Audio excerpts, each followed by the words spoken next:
रुचित जी, आपका भी स्वागत है कार्यक्रम में। Good afternoon, happy new year आपको भी। आ रही हूँ आपके पास चार्ट का चमत्कार के लिए, लेकिन सस्ता ऑप्शन बताइए मानस जी, क्या पिक किया आपने? देखिए, पीएनबी हाउसिंग पे मेरा ध्यान है। यहाँ पर ऑलरेडी ब्रेकआउट हमने देख लिया है पीएनबी हाउसिंग में। आई थिंक पीएनबी हाउसिंग के ऑप्शन में आप खरीदारी कर सकते हैं। 990 का कॉल ऑप्शन लिया जा सकता है। 32 रुपए पे ट्रेड हो रहा है ये ऑप्शन। करंट लेवल्स पे खरीदारी करेंगे, स्टॉप लॉसेस 24 रुपीज के नीचे रहेंगे, लेकिन ऊपर की तरफ 50 रुपए तक के टारगेट इस ऑप्शन में आपको देखने को मिल सकते हैं। ओके, पीएनबी हाउसिंग 990 पर। और पता है शायद सुबह बात हम कर रहे थे पीएनबी हाउसिंग पे, मैंने कहा था चलिए छोड़ते हैं, मैंने कहा फिर कहा था मैंने कहा नहीं ले लेते हैं, काम करते हैं। याद है क्योंकि जिस चीज़ को छोड़ो वो चलती है। और पीएनबी हाउसिंग के साथ कई बार ऐसा हुआ है। और पीएनबी हाउसिंग फाइनेंस क्या गजब चला। और जो मैं बात कर रहा था उस टाइम, रचना जी इसी बारे किससे बात कर रहा था, एक 31 जुलाई 2025 का ब्रेक डाउन पॉइंट था जब 200 डिमा टूटा था। क्या खूबसूरती से इसने उसको निकाला है। वाकई आज का सबसे बेहतरीन ब्रेकआउट, उस श्रेणी में आप पीएनबी हाउसिंग को प्लेस कर सकते हैं। सौमिल, आपका एफएनओ सुपरस्टार। मैं बाय करना चाहूंगा क्यूमिंस इंडिया पे। क्यूमिंस इंडिया मुझे ऑलरेडी एक अप ट्रेंड में चल रहा है, बहुत ही बढ़िया लग रहा है in the very short term.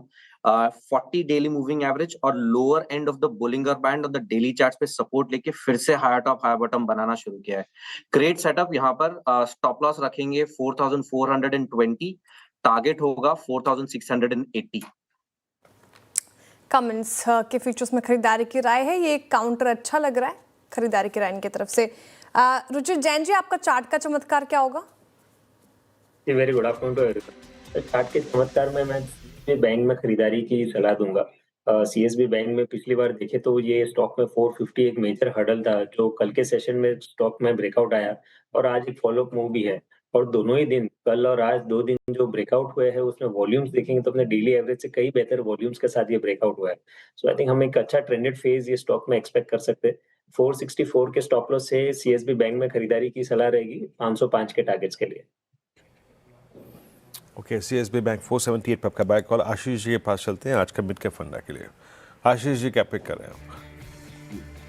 तो वीरेंद्र, हम पूरे जो मेटल्स माइनिंग स्पेस पे काफी पॉजिटिव है। इनफैक्ट कमोडिटी साइकिल हमें लगता है कि एक बड़े पॉजिटिव ट्रेंड में एंटर हो चुकी है, और जिसका बेनिफिट हमें लगता है कि आयरन और कंपनीज को भी देखने को नजर आएगा। और वहां पे हमें लगता है लॉयड मेटल्स एक ऐसी कंपनी है जिसने अपनी कैपेसिटी को 10 मिलियन टन पर एनम से बढ़ाकर almost 35 million ton per annum तक जाती हुई नजर आ रही है। तो हमें लगता है कि ये कंपनी एक बहुत बढ़िया बेनिफिशियरी रहेगी। 350 हेक्टेयर की इनकी जो लैंड है नागपुर के पास में, वो वहां पर माइनिंग कर रहे हैं, और ये माइनिंग ऑलमोस्ट 2050 तक ये करते हुए नजर आ सकते हैं। तो जिसके चलते हमें लगता है कि एक बड़ा लंबा समय है, और जहां पर जो रिजर्व एस्टिमेट्स है वो कंटिन्यूसली बढ़ रहे हैं, तो उसका बेनिफिट हमें लगता है लॉयड मेटल्स के स्टॉक में देखने को नजर आएगा। कंपनी की जो रिटर्न ऑन इक्विटी है, रिटर्न ऑन कैपिटल एम्प्लॉयड है, वो भी 30-31% के आसपास की है, और रिटर्न रेशियोज काफी स्ट्रांग है। वैल्यू एडेड बिजनेस जो है वो कंपनी का, वो एक सिग्निफिकेंट पोर्शन आने वाले समय में हो सकता है, क्योंकि स्टील प्लांट भी कंपनी अपने लगा रहे हैं। तो इस सबको ध्यान में रखते हुए मुझे लगता है स्टॉक ने आज अपने 200 डे मूविंग एवरेज को क्रॉस किया है, और अब 1320 पे एक बढ़िया टेक्निकल सपोर्ट भी स्टॉक पे बन चुका है। ये सपोर्ट लेवल अगर स्टॉक होल्ड करता है तो मैं समझता हूँ 1800 रुपए तक की पोटेंशियल अपसाइड लॉयड मेटल्स के स्टॉक में देखने को नजर आ सकती है। तो ये हमारी टॉप पिक रहेगी पूरे मेटल्स एंड माइनिंग स्पेस के अंदर। Metal and mining space lucrative लग भी रहा है, और लॉयड्स मेटल्स अच्छा परफॉर्म करता हुआ एक काउंटर 3% अप है, तो रखे रडार पर मिड कैप फंडा के लिए। अच्छा, एक रिकैप कर देते हैं आपके लिए चार का चौका की हमने शुरुआत की सस्ता ऑप्शन के साथ। मानस जायसवाल जी ने चुना पीएनबी हाउसिंग फाइनेंस, जो वीरेंद्र जी सुबह डिस्कस भी कर रहे थे। खरीदारी की राय 990 का आपको कॉल लेना है, 50 का टारगेट देख रहे वो, 23.90 का स्टॉप लॉस मेंटेन कीजिए। इसके अलावा एफएनओ सुपरस्टार के लिए कमिंस के फ्यूचर्स में खरीदारी की राय सोमिल जी सुझा रहे हैं। 4680 की टारगेट है, 4420 का स्टॉप लॉस लगाना है। रुचित जी को चार्ट का चमत्कार के लिए सीएसबी बैंक पसंद आ रहा है, कह रहे हैं कि 505 तक जाएगा और 464 का स्टॉप लॉस जरूर से लगा लें। और मिड कैप फंडा के लिए लॉयड्स मेटल्स को चुना गया है आशीष चतुर्मोता जी की तरफ से। 1800 तक के टारगेट देख रहे हैं वो, 1320 का आप लगा लें स्टॉप लॉस।